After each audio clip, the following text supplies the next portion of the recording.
فصل في صحبة الكذاب.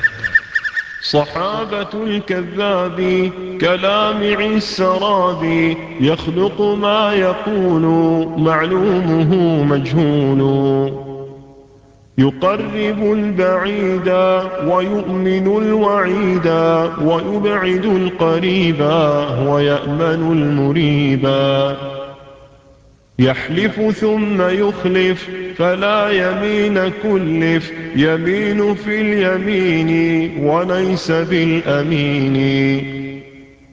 وفي كلام الأدباء العلماء النجبا، لم ير في القبائح وجملة الفضائح، كالكذب أوهى سببا ولا أضل مذهبا، ولا أعز طالبا ولا أذل صاحبا، يسلم من يعتصم به ومن يلتزم، طلوعه أفول وفضله فضول،